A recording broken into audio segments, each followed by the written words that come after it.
Please pray with me. May the words of my mouth and the meditations of all of our hearts be acceptable in your sight, O God, our rock and our Redeemer. Amen. Well, now we've come to the final sermon in my series on Christianity in the 21st century. At long last. Some of you perhaps are glad that we're finally at the end of this series so we can shift gears as we look to Thanksgiving and Christmas. But I do hope that you found this series worthwhile. Church is one of the few places in our society where we have the chance to ask big questions. The questions about life and meaning and purpose. These questions are tied up in theology, and that is what makes theology so fascinating to me. These subjects matter.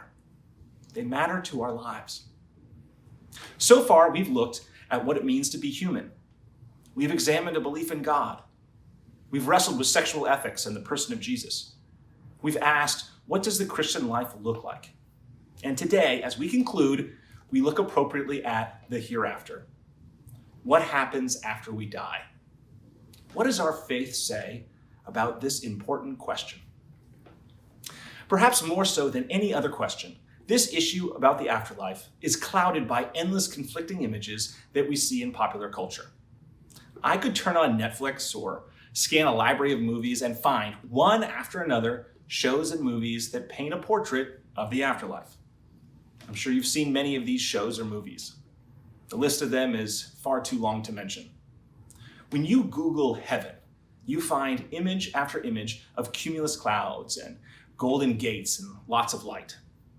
When you attend various funerals and hear about someone's life, you inevitably hear that the deceased is, say, now playing golf in heaven because that was his passion in this life. Is there no rough in those heavenly golf courses? Sometimes I wonder. Movies talk about angels and guardian angels and bells ringing so angels can get their wings. One of the best-selling book series of all time, the Left Behind series, focuses on the rapture. A few years ago, when my house was getting painted after Hurricane Harvey, the painter, who was a committed evangelical Christian, left me a half-dozen Christian movies, including several on the afterlife. I have to confess, I have not yet watched them. Some of these cultural products are humorous, others frightening. But do they tell us much about the afterlife? It's curious that in the past 50 years, we have heard less and less talk of hell. In the 19th century, hell was an ever-present threat that was preached about regularly from most Christian pulpits. Today, hell seems distinctly out of fashion. It's also curious how even those who do talk about hell seem to never place themselves there. So what do we make of all this talk about the afterlife? More importantly, as Christians, as adherents to a faith system that has historically put a lot of emphasis on the afterlife, what makes sense for us today, given our worldview and modern science? The first place that Christians should logically turn is the Bible. We are a people of the book. And that book does have various passages that speak about the afterlife. So what does it say? This is where things get a little bit tricky. Would you be surprised if I said anything different? There's a significant amount of biblical evidence to suggest that early Judaism had no conception of heaven or hell as we commonly think about it. The earliest texts in the Hebrew Bible claim that when you die, you go to Sheol. Sheol is neither heaven nor hell.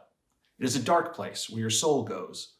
The Psalms claim that from Sheol, you cannot praise God. Sheol was not a good place to be. It signified the end, the conclusion of it all. Every dead person ended up in the same place. This is why the ideal for ancient Judaism was a long and prosperous life. If God favored you, if you kept the commandments, a long life hopefully would be your future, because there wasn't anything to look forward to afterwards. Judaism today, for the most part, holds a pretty similar view. But we also see in the Hebrew Bible talk about the coming day of the Lord. This hope for the day of the Lord developed over time. It was not about heaven or hell, but instead about God appearing on earth to set things right, finally, and to bring about God's righteousness. The so-called Isaiah apocalypse in Isaiah 25, regarded by scholars as the last portion of Isaiah to be written, talks about God creating a feast of rich foods and fine wines, and importantly, swallowing up death forever. Remember, this is a time when life expectancy was around 30 years old. Some, of course, lived well into old age, but most people died in an untimely fashion, seemingly without justice. God's righteousness, therefore, would include an end to these all too common short lives. This was the hope, but it wasn't heaven. It was a short step from that to the far more expansive apocalyptic texts that we see in Zechariah and especially in the book of Daniel. The idea of the coming day of the Lord took on a larger and larger place in the imagination of ancient Israel. It involved the Son of Man coming in the clouds and all the people of Israel gathered near Mount Zion. Then we have the key event of the Maccabean revolt in the 160s BC. That revolt began when the Greek overlord of Israel, named Antiochus Epiphanes, ordered the desecration of the Second Temple in Jerusalem. This sparked an uprising in which all the pent-up frustration of ancient Israel came bursting forth.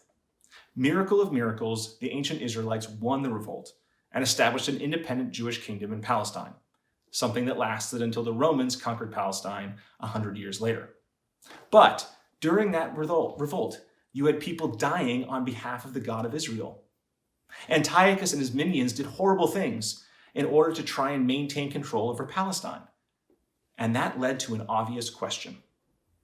If you died on behalf of God, if you had to watch your children die in front of you on behalf of God, and if God was indeed a God of justice, then there had to be some hereafter in which justice was done. The bad were clearly not punished in this life. The good, who followed the commandments, were not rewarded with long life and prosperity. If God was God, then there had to be some final judgment, some final reckoning. In what today we call extra-canonical texts, those texts that didn't make it into the Hebrew Bible, we see the first clear evidence of a heaven and a hell, or at least something that happens after we die. This notion of a hereafter was combined with the belief in the coming day of the Lord, and gave us the belief in a final general resurrection. At some point in the future, God would return and judge the world. The dead would be raised, and a new kingdom would be established on earth, God's kingdom. This was the situation that existed during the time of Jesus. You had the Sadducees, who represented the old school elites, who did not believe in a general resurrection, and instead advocated the traditional Jewish belief that the dead, all of them, went to Sheol.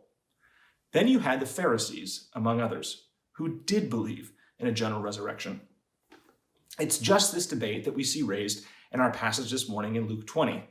The Sadducees try to catch Jesus in a logical inconsistency around the notion of the general resurrection. Later, in Acts chapter 23, we see Paul raising this question to get the Pharisees and Sadducees arguing with one another. And yet, even this picture of the general resurrection and not, does not give us the whole story of what we see in the Bible. In Luke 16, we see a story of the rich man and Lazarus. Lazarus is poor and waits at the front gate of the rich man for some alms. After they both die, Lazarus goes to heaven and the rich man goes to Hades. This happens right away, not at the general resurrection. When Jesus is hanging on the cross in Luke, he tells the good thief that day he would be with him in paradise. The assumption is that someone goes to paradise immediately following death, not at the general resurrection. I could point to other texts as well that indicate that the beliefs in the afterlife were varied and ambiguous. One obvious one is First Thessalonians, in which Paul talks about the righteous being lifted up into heaven. In 2 Corinthians, Paul talks about different levels of heaven that he visited. Then, of course, we have the book of Revelation. Revelation, like Daniel, and a host of extra-canonical sources, is an apocalyptic text. It has the saints praising God and the Lamb in heaven. It talks about the coming war between good and evil, and the so-called millennium, or the 1,000-year reign of Christ. It ends with the notion of the New Jerusalem descending from heaven. If we want to be honest about what the Bible has to say about the afterlife, we have to admit that it says a lot and that's not all consistent. It depends on Jewish beliefs and their evolution over time. It's also clearly influenced by views on the afterlife that come from non-Jewish sources. So what do we do? One approach has been to try to harmonize the various viewpoints in the Bible, or to manufacture some overall schema on the afterlife by selectively choosing which text you want to read as biblical. This approach has led to the now classic notion of premillennial dispensationalism that dominates much of conservative Christianity in America today. Now, another approach is to see the range of biblical views on the afterlife as entirely predictable and yet also helpful. They show a range of concerns that do come up when we consider the afterlife. The reality is that we don't know what happens when we die. We can't possibly know for sure. But that doesn't mean we can't say anything about it either. Now, it's worthwhile at this point to step back from the Bible for a moment. What can we say about the afterlife, Bible aside? What sort of things give us an idea of what the afterlife might be like, if it exists at all? One key issue is whether we take a strictly materialist viewpoint on the world or not. What I mean by that is, can the universe and the human experience be explained solely by looking at atoms and chemical reactions? There is, of course, a lot to be said for this viewpoint, and it has major implications for our thinking about the afterlife. We know, for instance, that our brains are made up of neurons and chemical reactions. When our brains sustain injury, those injuries can affect our memories and also our personalities. It stands to reason, therefore, that our memories and personalities, that which make us us, depend upon the material stuff that is in our brains. When we die, those same brains decompose and eventually go away. Logically, therefore, there cannot be an afterlife of the type that we usually think of if we hold a materialist viewpoint. For a materialist, when you die, your brains go away. You go away. Your personality, which is tied up in your brain, cannot persist after your brain is no more. Now, there are those who are Christian materialists. They affirm that the sum total of us, of who we are, depends entirely upon the matter in our bodies. These Christian materialists also agree that when we die, this material goes away along with any sense of us. But, they contend, the Christian belief is about the resurrection of the body. At some point, our bodies will be raised up and reconstituted. It is then, at that point, during the general resurrection, when we will enter heaven or hell, as the case may be. These Christian materialists do not get into the age-old debates about which atoms will be in your body. For a long time, Christians argued about the necessity of the same atoms coming back to form you in the afterlife. We now know that, over the course of our lives, our atoms change constantly. We are not the same person at our death as at our birth, at least in terms of being made up of the same molecules. For Christian materialists, the afterlife, the bodily resurrection, is a miracle wrought by God. There is no need to explain it. You can't explain it. It is a matter of faith. It simply happens. Of course, not everyone is a materialist, Christian or otherwise. There are those who argue that human consciousness, for instance, is more than simply the result of chemical interactions in the brain. Both philosophically and scientifically, there is reason to believe that matter is not all there is in the universe. Humans are not able to perceive, even now, all that exists. We are limited by our senses and our rational brains. If there's one constant in human history, it's that we have continually been surprised to learn that there is more to the world than meets the eye. If you had explained Newtonian physics to the brightest minds in ancient Rome or Greece, they probably would have laughed at you. If you explained the theory of relativity to someone schooled in the Newtonian worldview, they likewise would not have believed you. If you had told someone 1,000 years ago that the Earth is not the center of the universe, and that the universe is as large as we now think it is, they would have locked you up in prison. What we now know does not determine all that is in the universe. The materialist viewpoint, as it is now argued, may not be correct.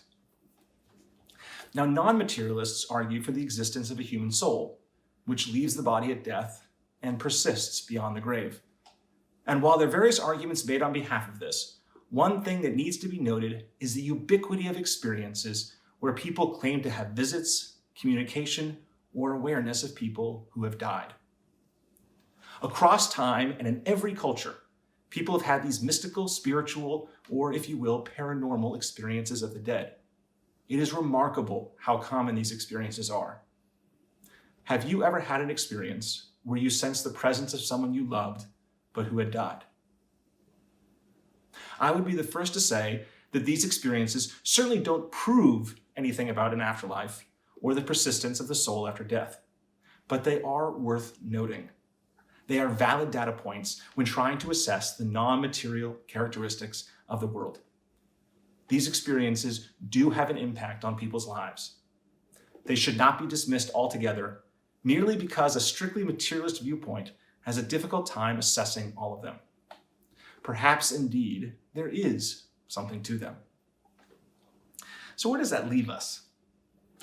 What can or should we say about the afterlife from the perspective of a Christian today? This is where I think it's instructive to return to the Bible and to the two passages that we read for today. The first of which comes from the mouth of Jesus himself.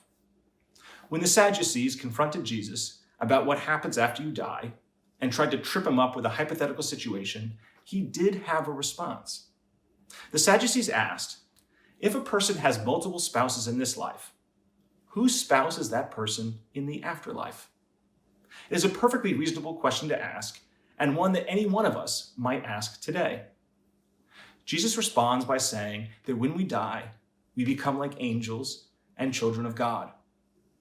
According to Jesus, our existence in the afterlife is different from our existence in this life. We are transformed. We become like angels, that is to say, messengers of God. We enter the spiritual realm and are somehow linked to God. Jesus affirms that there is an afterlife of some sort. Part of us does persist. As angels, the dead can communicate, as angels do, with the living in some way or fashion. We are with God in a way, in a form that is different from how we are with God now. God is, as Jesus says, the God of the living. God is the God of Abraham and Isaac and Jacob. Those patriarchs are alive for God, as we will be too. I'll let you make of that response what you will, but it's worth contemplating. Later in 1 Corinthians 15, Paul gives a lengthy exposition on the resurrected body. For this description, the key is Jesus himself. Jesus is the first fruits of what will happen to us. Our resurrected bodies are not made up of flesh and blood as they are now. Instead, according to Paul, they become spiritual bodies made up of pneuma or spirit, which is the same substance that the ancients believed made up the heavenly bodies. Our existence hereafter is more than merely a dismembered soul, but something that we could recognize as being us. In the same way, when the first disciples encountered the risen Christ, they experienced him as something real, something they could recognize as Jesus, even though they affirmed it was not like the earthly Jesus. In the end, obviously, any statement about the afterlife is conjecture. As I said before, we cannot know what happens when we die, for the simple reason that we are not dead. But there is a reason to believe that some part of us, does persist. That is what we see from the mouth of Jesus and from the pen of the Apostle Paul. Nevertheless, it is an article of faith. Some type of existence after this life is something you have to believe. And so I put that same question to you. What do you believe? You could quite rationally believe that when we die, that's it. There is no more. You are kaput. Your death marks an end. If you believe that, I certainly will support you in your belief and honor it as your pastor. At the same time, you could affirm something like the historic Christian belief in the resurrection. You could believe that some part of you does persist. You could say that the revelation of the risen Christ to the disciples and to countless other Christians since then has validity. You can believe that the bonds of love that bind us here on earth do carry on after we die. That is something that people have affirmed for thousands of years in every culture because they've experienced some aspect of their loved ones after death. If there is an afterlife, will it be like this life? Probably not. That has never been the Christian view. But it could be something. It is a mystery in the purest sense of the word. For me, it is a mystery that I choose to believe in. For me, that is good news. The God I believe in goes beyond the material world. The love I experience has a depth that speaks to things that are eternal. Maybe death has been swallowed up in victory. Maybe death's sting is not so bad as we might fear. That is something I'm happy to proclaim.